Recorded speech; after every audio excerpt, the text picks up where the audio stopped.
there, Phoenix. I didn't see you there. Oh, hello, missions ghost, full of knowledge in the shadows. How did you find me? So perfectly placed for an interview. What? An interview? How do you feel about a team leader, being a team leader, and what do you think about adults going on the trip? Well, that's a perfect question, missions ghost.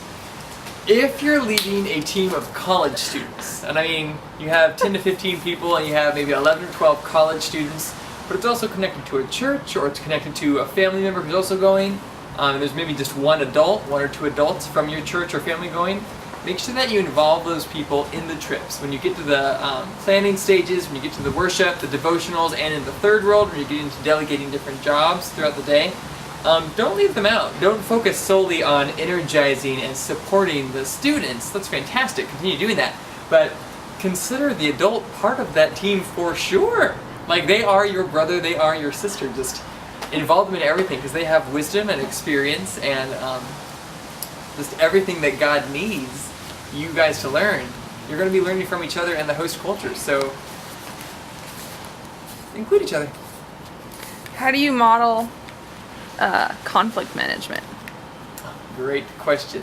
If you have a hot temper in America, this section is for you because the third world is going to put you through a couple doozies before you even get there.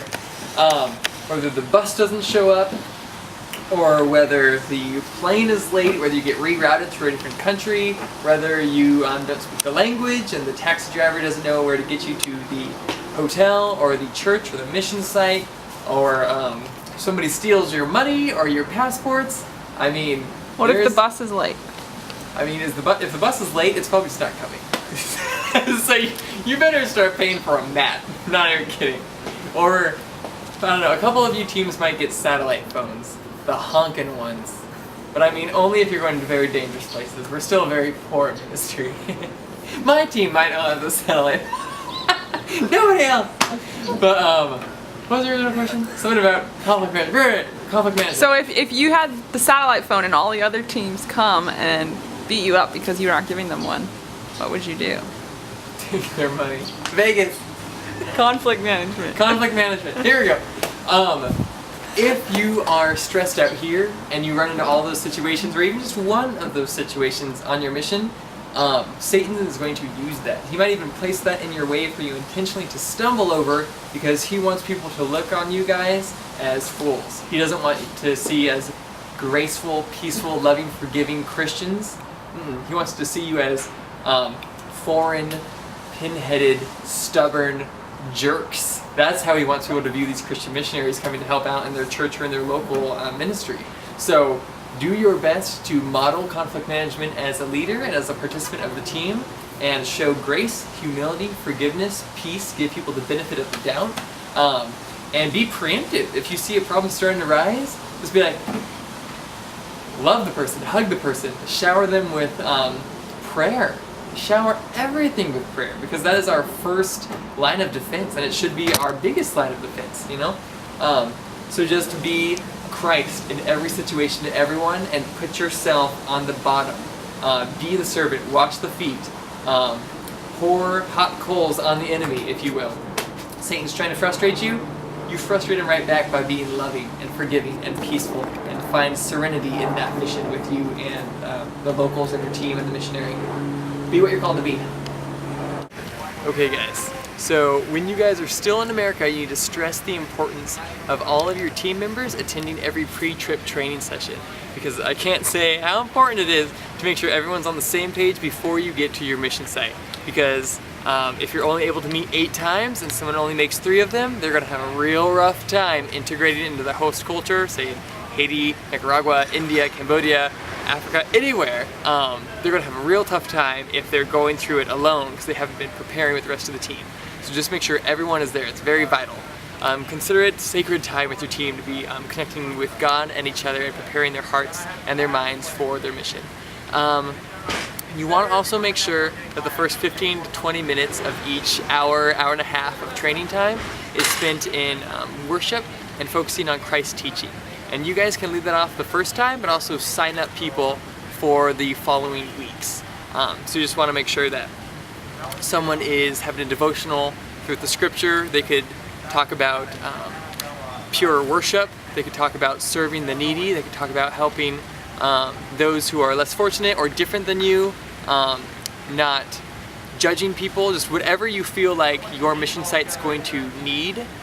Prepare your team on and like write out different things for each week and assign people that first night so they can be ready to lead that devotional and those times of worship and prayer and singing to the Lord for their week. So it's very important that you get them kind of invested and involved in those team trainings, because things are going to be really hard on the mission site, some sites more than others, so you want to make sure you can all get on the same page in America those first few months when you're training. I wasn't rolling. One more time. Okay. If we're going to give you a few taglines to remember, it's don't fight in public, make up, don't make out. Those are the 3 taglines you guys need to learn. Because A, fighting in public, even if you're a normal person, is just bad. But if you're on a mission trip, it's like a million times worse, and Satan loves it. He just licks all over those situations. It is the worst. Don't fight in public. Make up. Take care of the problem in private. Pray over it constantly, because that's our biggest thing that we should be pouring on everything. Give the person a hug, shower with grace, forgiveness, and if you're the one who made the problem, ask for forgiveness. Beg for forgiveness to them and God and the local missionary, the team, everything. Just take care of it. No romantic relationships. Don't do that. Don't do that. If you're in one, put it on pause. If you're not in one, don't get into one. And don't have sex. Especially with locals. It's terrible. It's terrible. If necessary, apologize to your team in public or to the missionary's church. I hate you! You're a monster! I'm sorry! Forgive me! I am innocent. God forgive me. I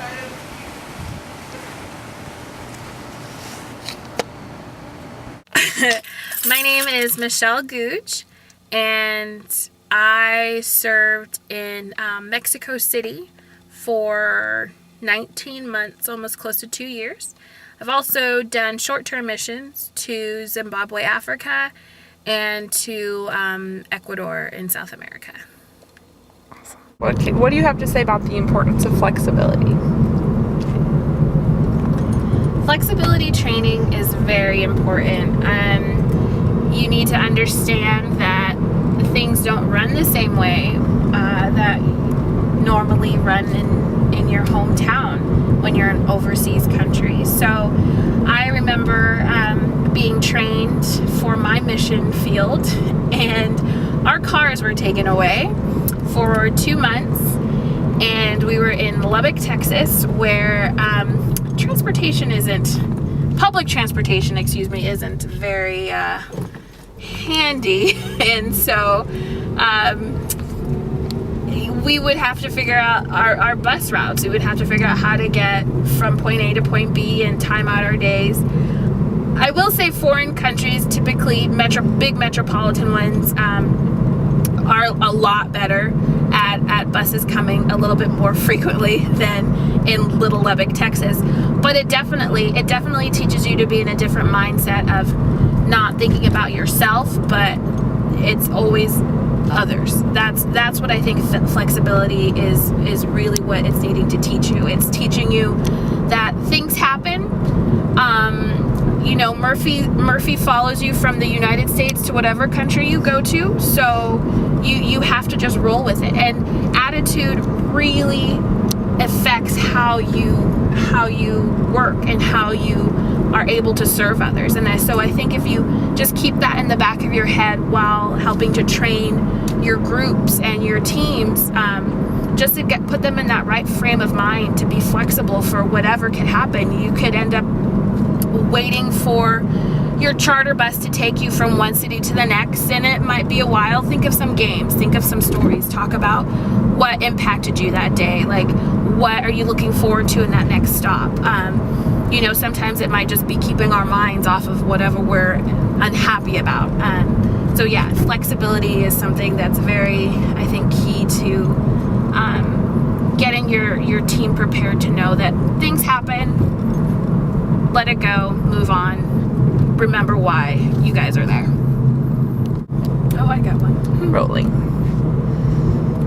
Can you answer that question? Sure, yeah. So, like, how, can you give an example of, Oh, okay. Of things going awry. Okay. yeah, and how we can act in that situation? So, a problem sometimes can happen. One example that I remember while being on the mission field was a group of high school youth came to help serve. And that particular day, we were going to go hand out food to a local area where there was quite a bit of people that were homeless. And the night before, unfortunately, was tacos. And over half of the group got sick. A significant amount. I felt so bad. We had people, not to be so gross, but coming out of both ends pretty much. And our group cut down from about 20 kids that could come to maybe about 2 or 3. And it was sad because they were there for maybe about a week to do what they were going to be doing, and got sick maybe 2-3 days out of that week. And you know, the whole time it was just reminding them that, you know, sometimes it is a bummer you come all this way. Getting sick is not something that you look to happening, but taking care of yourself is really important. And in your own way, by staying behind, you could still be praying for for whoever else is able and fortunate enough to maybe go and serve. And it's to know that, to keep that positive outlook in mind, that, you know, later on that week there is still other things that you can participate on and be a part of. But it's just to be prepared that sometimes some things will happen, and sometimes, unfortunately, it's out of your control, and you kind of will just have to roll with what's given to you. Hopefully it won't be something as bad as not being able to physically move for 2 or 3 days. It could be something as simple as missing your train or missing your ride to get you to the next town, and that might take 2 or 3 hours out of your day, and you might miss meeting with a group of people for a discussion or something. And I think it's just to keep in that mindset of things aren't always in our control. God is always in control, and knowing that it'll work out. Maybe your team leader is able to communicate to the next town or whoever's waiting on you to still be there. And it's just to keep reminding people just to be in a happy, positive attitude, because you are representing a whole country being over there, and you are representing not only a country, but, you know, a group of Christian God followers, Christ followers. And I think that's always something to be reminded and to keep in the forefront of your mind, that you're there to be servants, and your attitude reflects that to others, to the other people that will be watching your every move and what you're doing. So you need to remember to be flexible, because things can happen. Personally, in my experience being out abroad and on the mission fields, Mexico City, I had a group of students they were sick, so they were out for 2 to 3 days. When I went to Africa, we were doing feeding sites, and unfortunately in Zimbabwe it was illegal to be feeding people, and so some of the feeding sites got canceled. We drove 2 hours out some way, and we couldn't do what we were planning on doing. Other times there might be a miscommunication in time. A group could be going to a cancer house, and in my experience, and they weren't expecting us at that particular time. They had another event going on, so we definitely had to be flexible with what we were given. Of course, those are things that typically are really well prepared beforehand. You're not expecting to be canceled upon. You're not expecting to get sick. You're not expecting legal turmoil, political turmoil in certain countries, especially in some places, are a lot more dangerous with just how their governments are set up. So it's definitely a good thing to remember, just to be flexible for anything and everything to happen, whether it's a bus not showing up, missing your train, whatever the circumstances may be. It's good to be flexible. Training. Like, okay, so how, what makes a good leader in missions? Okay.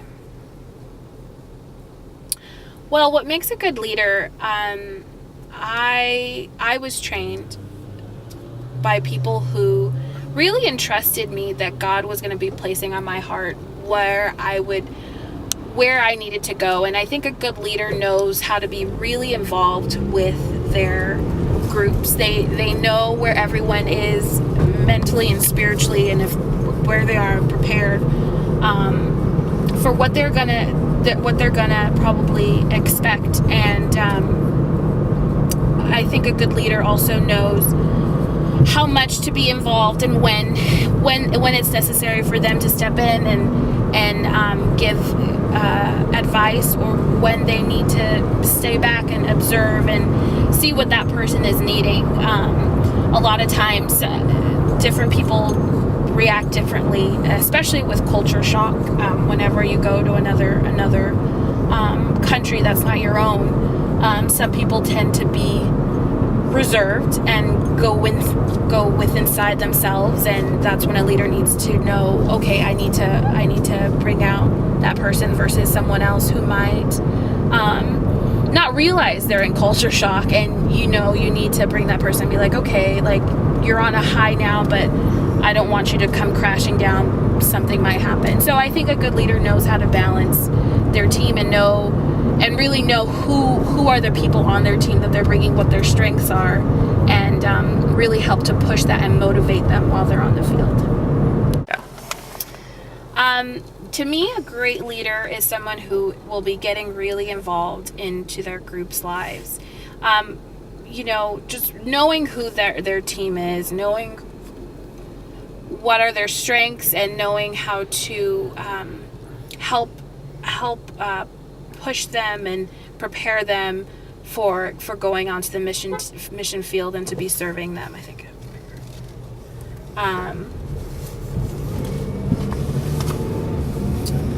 Okay, that car distracted me. Wait, what else was I saying that I forgot? Like, I made me nervous. I'm so sorry. No, it's I'm sorry. fine. That's more important.